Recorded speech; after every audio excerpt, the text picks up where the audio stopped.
Welcome back. All right, gotta be real with you. Today is one of those days that's actually really happy, and it's almost all good shit, including a pretty wild experiment for Math Classic that, and I know you modern guys, click away as soon as classic stuff comes, but seriously, I think this one could be relevant to all of us.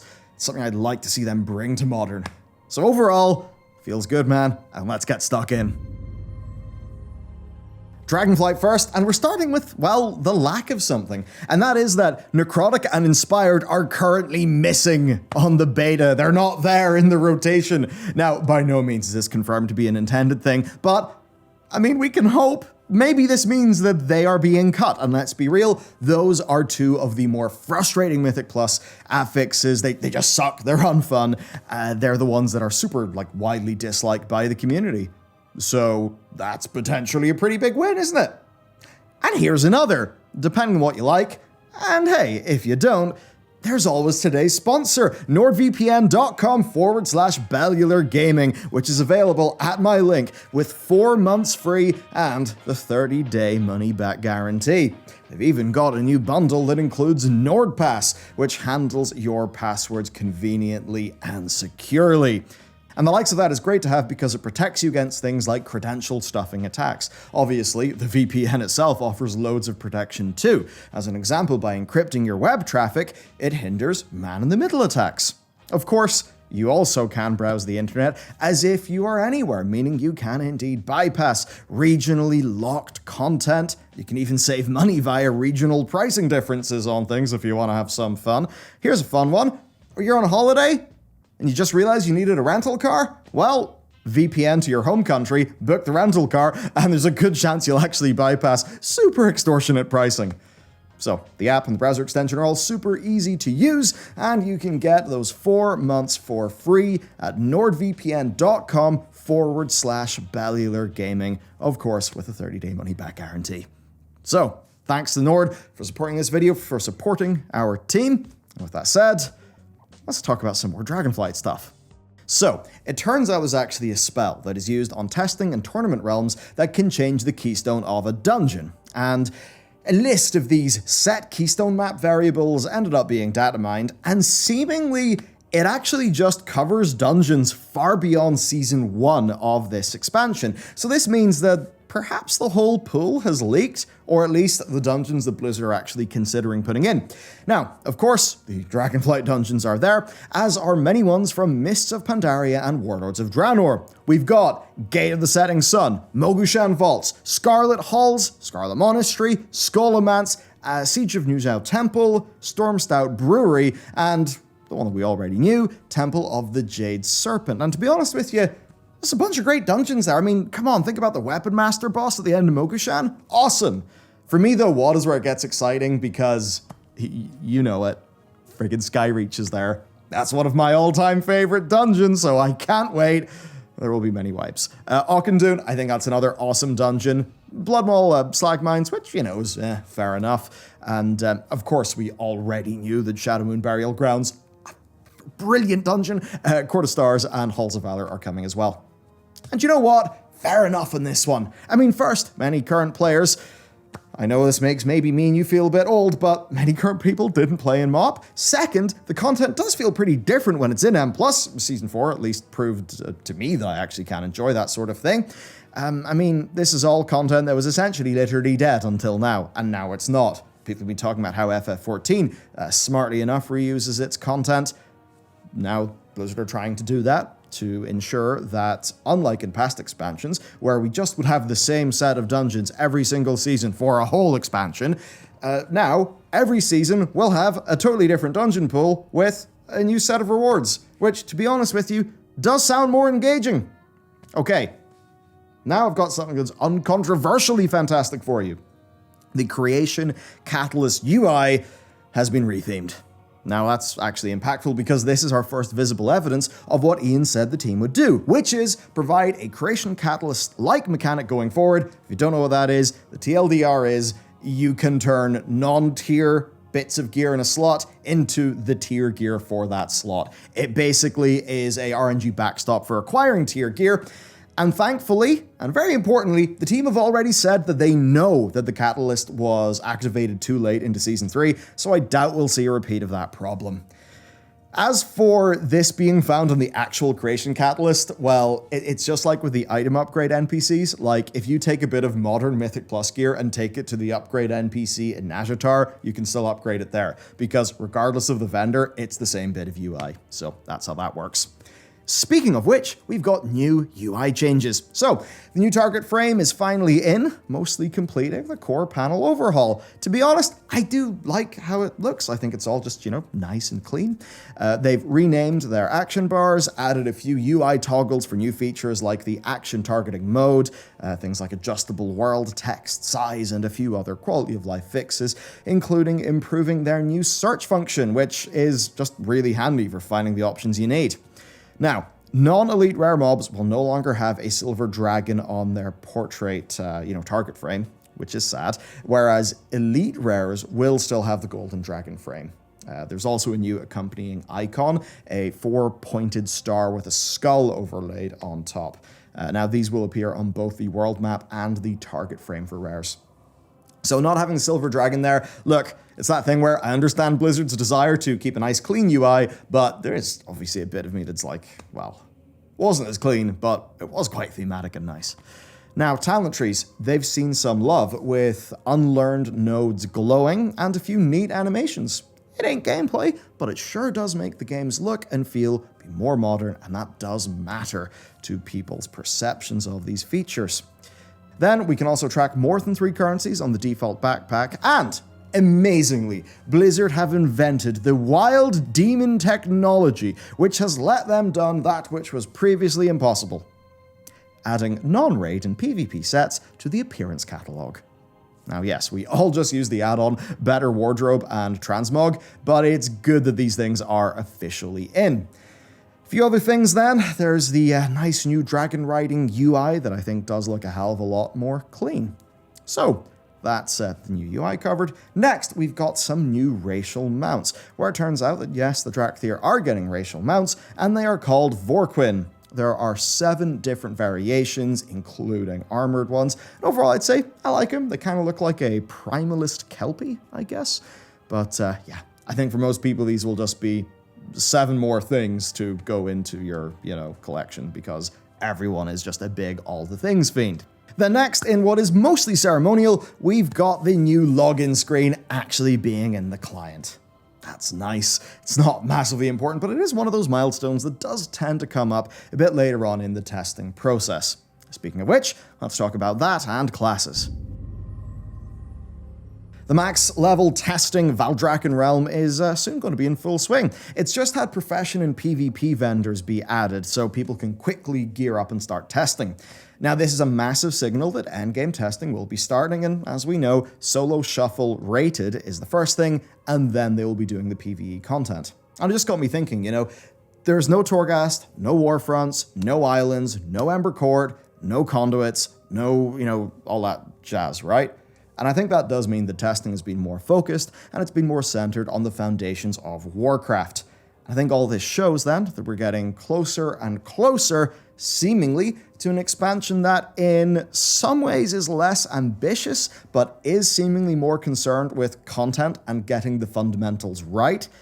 And I think we can all agree that that is the key thing that the game needs to get right before it can make meaningful progress. And on the class work, there's plenty of it. I mean, this is a pace that is more rapid than what we've seen in, honestly, a very long time. Priest and Druid have got the most love, I would say, focusing in on, balance for the Druids, where, it's pretty chunky changes actually being continued. We've got a lot of Priest class tree stuff, plus changes for the 3 specs, I think mostly for Shadow, so lots of iteration going on and a few tidbits for the rest. TLDR, I know not everything will be perfect by launch, but I think things will generally be in a better position than we've been used to, and at the very least what we're seeing here is a development methodology that is better than what we've seen in the past.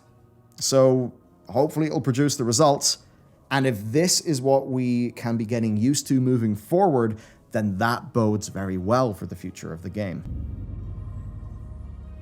All right, it's almost Wrath Classic time, just a few days. Blizzard have been rolling out some dev interviews, and we've learnt a very interesting set of loot changes. And I want you to know, or want you to think anyway, what do you think about this and Modern, okay? Maybe less for the first thing, more for the second. First, once Phase 2, which adds Ulduar, I can't wait, once that starts, 10-man raids from Phase 1, they will actually drop 25-man loot. Remember, back in Wrath of the Lich King, 10-player and 25-player dropped different loot. Well, the same loot, but different item levels mostly. 25 was a higher item level and was harder. 10-man was easier with a lower item level. So by making the 10-man version drop 25-man levels of loot, it essentially means that you can grind up some gear in a fresh character or whatever without needing so much of a, big organizational effort to go and get a 25-player raid. So I think that's going to be quite nice. And the next thing, honestly, I kind of consider this to be a bombshell. I really do. And there are people, maybe like me, maybe you, who would almost prefer this over Mythic Plus. I know, right?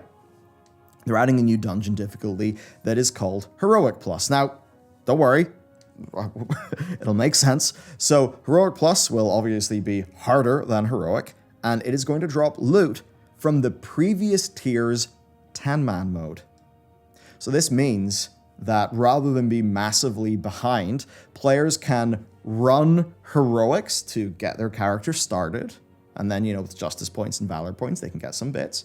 They can then run Heroic Plus dungeons to get just some, starter raid loot, which will be the previous tier's 10-man loot.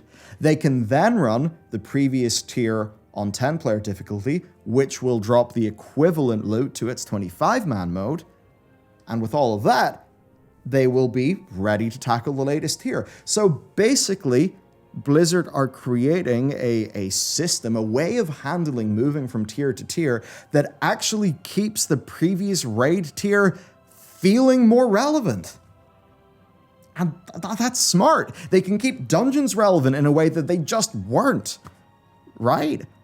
I think this is really deadly. I mean, if they did this, the Cataclysm, think about that. Cata had awesome dungeons, so the idea that those could all just on a Heroic Plus difficulty makes sense to do throughout the expansion. I mean, that would be amazing. Imagine if Warlords of Draenor happened with that. And I bring that up because Warlords of Draenor is where Mythic dungeons came in first, just so they kind of operated more like what these Heroic Plus ones will be, I imagine, in terms of balance anyway. So it's just smart. And then actually to keep the heroics going, like to keep people wanting to do them, I have added in a bit of a carrot for tanks and healers. Just a bonus reward, but the more crazy thing is that bonus reward does contain a small chance of getting the Death Charger's Reigns, Swift White Hawkstrider, and Reigns of the Raven Lord, which are 3 very low drop chance vanilla and TBC mounts. So there you have it. Whew, I mean, man, what a crazy situation, right? And I guess this is what I want to know. And Blizzard have already had this somewhat exist via how they handle mega dungeons. I think I want this in the live game. So the way when a mega dungeon comes out, it just, it's mythic only. It drops pretty good loot though, right? Like not the same as a regular ass M0. I just wonder, there's a lot of people who want to feel like they can gear their character up in a more relaxed manner where it's just about overcoming the difficulty of the content, like the actual combat challenge, rather than, playing the big, Gosu Mythic Plus strats and wanting to do the trash skips. There's just a lot of people who are like, nah, I just want to go run a dungeon with my mates. I don't want to think about a timer. I don't want to, just let me go do the thing. But I still do like having gameplay that feels relevant. Now, it's obviously very tricky because if you added Heroic Plus that fulfilled that, then it would be weird. And you can't just call it Mythic Plus, can you? Because we already have that. And then, it would be a very messy situation where we'd have so many just mad, namings of dungeons. But could you just imagine having something that is, it's scaled up to be like a Mythic Plus 10, It doesn't drop as good loot. It has less affixes, but, you know, it doesn't have a timer. Like, basically, it would feel like what a mega dungeon feels like when it's been added to the game in a patch, but before it's been split in two and added into the Mythic Plus queue.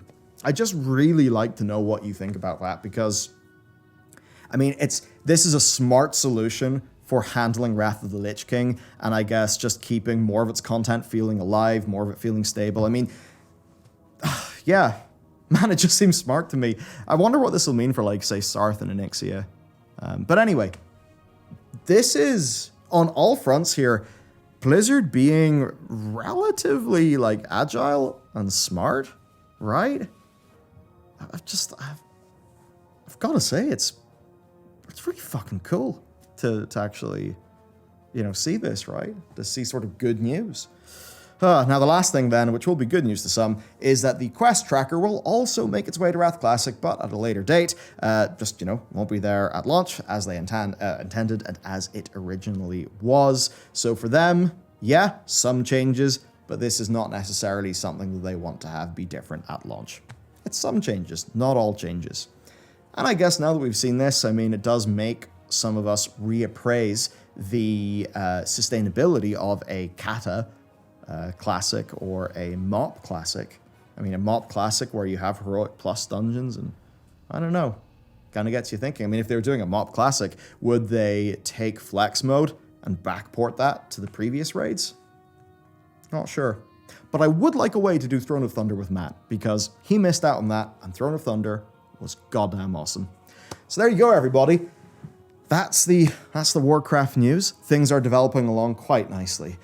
If you want to support our team, then of course there is Nord, who are today's sponsor, so you can check them out down below to get that VPN goodness. And tell you what, stuff's popping up here. Whenever we get more revenue, it goes directly back into content. I'm figuring out some content expansion plans. Over there, we've got the game development team working out all their cool stuff. Because, man, that's what it's all about. It's about making cool shit. That's our mission. So, thanks you for watching. Thanks to Nord for sponsoring. And I'll see you next time.